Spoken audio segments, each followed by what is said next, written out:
Michael Burry just made the most aggressive bet of his career, and it's not against housing or banks this time. It's against the two hottest stocks in artificial intelligence. The man who made $700 million predicting the 2008 crash just bet 80% of his entire portfolio, $1.1 billion in notional value, that Nvidia and Palantir are about to collapse. And 48 hours after his trade was disclosed, global markets are in freefall. Nvidia dropped 4%, Palantir crashed 9%, and $34 billion in market value evaporated overnight. But here's what nobody's telling you. This isn't actually a $1 billion bet. And understanding the real mechanics of what Burry did will teach you more about how the markets actually work than any finance course ever could. Let me show you exactly what happened on November 3rd when Burry broke a 2-year silence on social media and posted 3 charts that sent Wall Street into panic mode. The first chart compared cloud revenue growth for Amazon, Google, and Microsoft from 2018 through 2022 versus 2023 through 2025. What it showed should terrify anyone holding tech stock. Cloud growth has collapsed. During the earlier period, these companies were growing cloud revenue at 20 to 40% annually. Now, single digit. But here's where it gets disturbing. The second chart showed capital expenditures, the money companies are spending on AI infrastructure. And that spending is accelerating to levels not seen since the dot-com bubble peak in 1999. Let that sink in. Revenue growth is dying, but spending is exploding. That's not investment, that's desperation. The third chart Burry posted might be the most damning piece of evidence yet that we're in a bubble. It showed a complex web connecting Nvidia, OpenAI, Oracle, Amazon, Microsoft, and every major tech company, with arrows representing investments and partnerships flowing in circles. Nvidia invests in AI startups. Those startups buy Nvidia chips. Those chips run on cloud platforms owned by companies that also invest in the startup. It's a circular economy where money chases itself with no actual end customer generating real profit. Burry captioned this post with a Star Wars reference. These aren't the charts you are looking for. You can go about your business. Translation: the data is screaming danger, but everyone's pretending not to see it. Now, let's talk about what Burry actually did, because the headlines are wildly misleading and understanding the truth is critical. His SEC 13F filing showed put options with a notional value of $912 million on Palantir and $186 million on Nvidia, totaling $1.1 billion. Every news outlet reported this as Burry betting $1 billion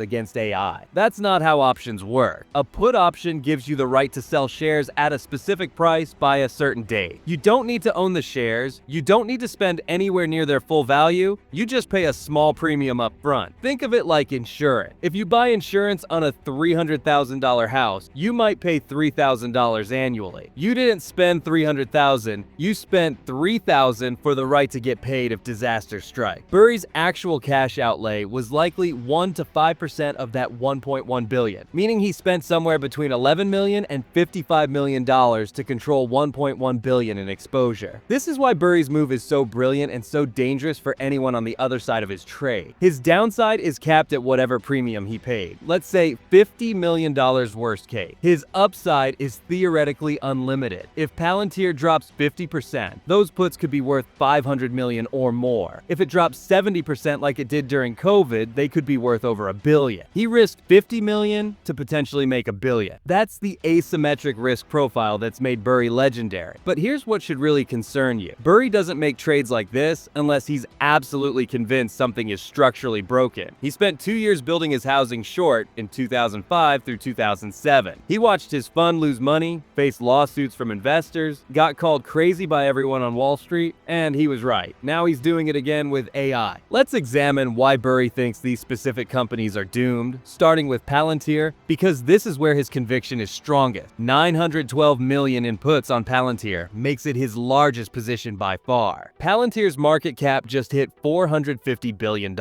Their annual revenue, $4.4 billion. That means investors are paying 100 times revenue for this company. To put that in perspective, during the dot-com bubble, Pets.com traded at absurd valuations and went bankrupt. Amazon, which survived and thrived, still fell 95% before recovering. Palantir would need to grow revenue by 2,500% just to justify current prices at normal valuation multiple. And here's the problem, their growth is already slowing. Third quarter revenue was $1.2 billion, up 63%, which sounds great until you realize that's decelerating from previous quarters, and they're spending massive amounts on sales and marketing just to achieve that growth. The Palantir CEO's response to Burry's bet tells you everything about who's actually worried. Alex Karp went on CNBC and called Burry's move batshit crazy. He said the two companies he's shorting are the ones making all the money, which is super weird. The idea that chips and ontology is what you want to short is batshit crazy. That's not the response of someone confident in their valuation. That's the response of someone who knows short sellers are shining a spotlight on unsustainable math. When CEOs start name-calling investors who bet against them, it's usually because they can't defend the numbers, and the numbers for Palantir are indefensible. The company trades at 700 times earnings. 700. For context, the S&P 500 average is about 20 times earnings. Palantir is 35 times more expensive than the market average. Now let's talk about Nvidia, because this is where most retail investors are exposed and probably don't even realize the danger they're in. Nvidia just became the first company ever to hit a $5 trillion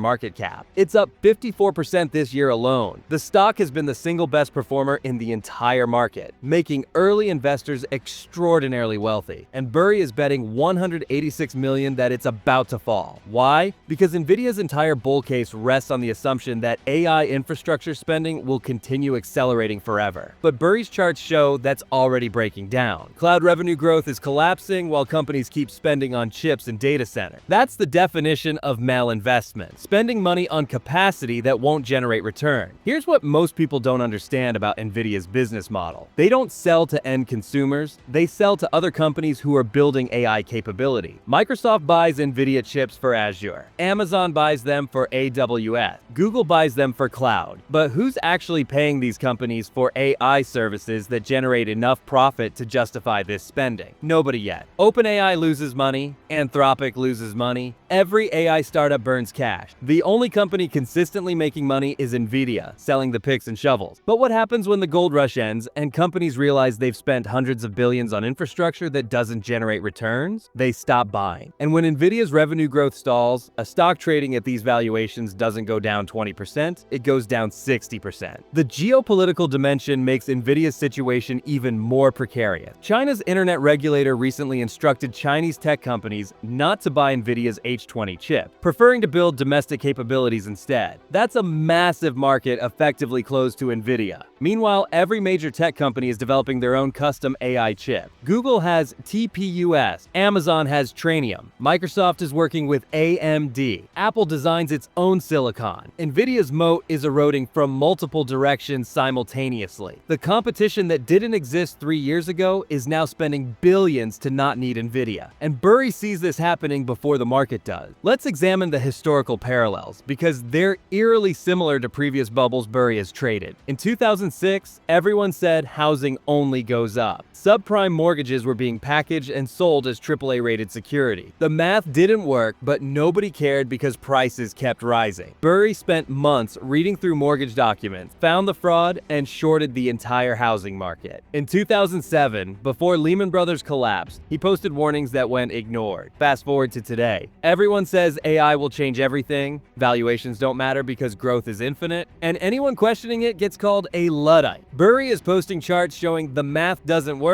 and getting called crazy. This is the exact same pattern. On October 31st, 4 days before his 13th F filing became public, Burry posted a screenshot from The Big Short movie showing Christian Bale portraying him. The caption read, "Sometimes we see bubbles, sometimes there is something to do about it. Sometimes the only winning move is not to play." That's not a random movie reference, that's a direct warning that he sees a bubble forming and he's taking action. The timing is crucial. Burry went silent on social media in April 2023. For 2.5 years, nothing. Then suddenly he returns with bubble warnings, and immediately his filing shows massive shorts against AI. He didn't come back to social media because he was bored. He came back because he's seeing something so dangerous that he felt compelled to warn people. The market reaction to Burry's disclosure shows that smart money is paying attention even if retail investors aren't. November 4th, the day after his charts went viral, the Nasdaq dropped 2%. Palantir fell 8%. Nvidia dropped 4%. Reddit crashed 8.4%. SoftBank, a major AI investor, dropped 10%. That's not coincidence. That's institutional money reading Burry's signals and reducing exposure. Global markets followed. Japan's Nikkei fell 2.5%. South Korea's Kospi dropped 2.85%. Europe's Europe's stocks 600 fell before recovering. This was a worldwide reassessment of AI valuations triggered by one hedge fund manager's filing. Here's where this gets even more interesting. Goldman Sachs CEO David Solomon warned the same week that a 10 to 20% market correction appears likely within the next year. He's not talking about AI specifically, he's talking about overall market valuation. When the head of Goldman Sachs and Michael Burry are both warning about a correction at the same time, you should probably pay attention. These aren't permabears who always predict doom. These are sophisticated investors who only sound the alarm when they see genuine systemic risk. And right now, they're both flashing red. The concentration risk in tech stocks makes this even more dangerous than the housing bubble. In 2008, if you didn't own a house or work in real estate, the crisis didn't immediately affect you. But today, everyone owns tech stock. Your 401k is probably 60% tech. Your index funds are dominated by the Magnificent Seven. Your retirement account's performance is entirely dependent on whether Nvidia, Microsoft, Apple, Amazon, Google, Meta, and Tesla keep going up. In October 2025, Bank of America calculated that tech stocks contributed over 90% of the S&P 500's total return for the month. 90%. One sector. When that sector rolls over, there's nowhere to hide. Diversification doesn't save you when the entire market is actually just 7 stocks in a trench coat pretending to be 500 companies. Let me explain what happens next, because this is where most investors make fatal mistakes. When Burry took his housing short in 2006, he was early. Dead wrong for over a year. His fund lost money, investors sued him. He faced margin calls, but he had the capital and conviction to wait. Eventually the math caught up and he made a fortune. The same thing is likely to happen here. Burry's puts have expiration date. If AI stocks keep rising for another 6 months, those puts could expire worthless and he loses whatever premium he paid. But here's what retail investors miss. Burry can afford to be wrong about timing because his downside is capped. If you're long Nvidia or Palantir, your downside is 100%. If these stocks drop 80% like many tech stocks did in 2000 and 2002, you lose almost everything. Burry loses his premium, you lose your capital. The options mechanics matter more than people realize. Burry bought puts that give him the right to sell shares at a specific strike price. Let's say hypothetically he bought puts with a $200 strike on Nvidia. If Nvidia falls to $150, he makes $50 per share. If it falls to $100, he makes $100 per share. The further it falls, the more he makes. But this also means he needs a significant move to profit. If Nvidia only drops 10%, his puts might still be underwater because of time decay. He's not betting on a small correction, he's betting on a crash. That's a very specific prediction. It means Burry expects something to break in the AI narrative hard enough and fast enough that even with time working against him, he'll still profit massively. The other positions in Burry's portfolio tell an important story about his overall market view. He added 50,000 shares of Lululemon, opened 125,000 shares in Molina Healthcare, 480,000 shares of SLM Corporation. These aren't AI plays, these aren't tech stock. Molina is a healthcare insurer. SLM is the student loan company. Lululemon is athleisure apparel. These are defensive positions, companies that generate steady cash flows regardless of whether AI lives up to the hype. He also bought 2.5 million call options on Halliburton and 6 million calls on Pfizer. Energy and pharmaceutical. Boring, stable, old economy businesses. The subtext is clear. Burry thinks tech is in a bubble, but he thinks other sectors are reasonably priced or even cheap. This isn't a bet that everything crashes. It's a bet that capital rotates out of speculative AI into real businesses with real profit. Let's talk about what you should actually do with this information, because knowledge without action is worthless. First, understand that you are not Michael Burry. You don't have his resources, his experience, or his ability to handle being wrong for extended periods. Copying his trade by buying puts on Nvidia and Palantir is probably a terrible idea unless you fully understand options and can afford to lose 100% of your investment. What you can do is reassess your exposure to AI stock. If 50% of your portfolio is Nvidia, Palantir, and other AI names, you're taking massive concentration risk. Consider rebalancing, not selling everything, but diversifying into sectors that aren't priced for perfection. Second, understand how bubbles work. They inflate longer than seems rational. The housing bubble was obvious by 2005. 1995 but didn't peak until 2007. The dot-com bubble was obvious by 1998 but peaked in March 2000. AI stocks could keep going up for another year, even if Burry's thesis is ultimately right. The question is whether you want to risk being caught when the music stops. Buffett has a famous quote, "You only find out who's swimming naked when the tide goes out." Right now, the tide is high. AI stocks look great. Everyone's making money. But when capital expenditures stop growing and companies realize they're not getting returns on AI investments, the tide will go out fast. Third, pay attention to the actual business fundamentals, not the hype. Palantir trades at 100 times revenue. That's not a valuation.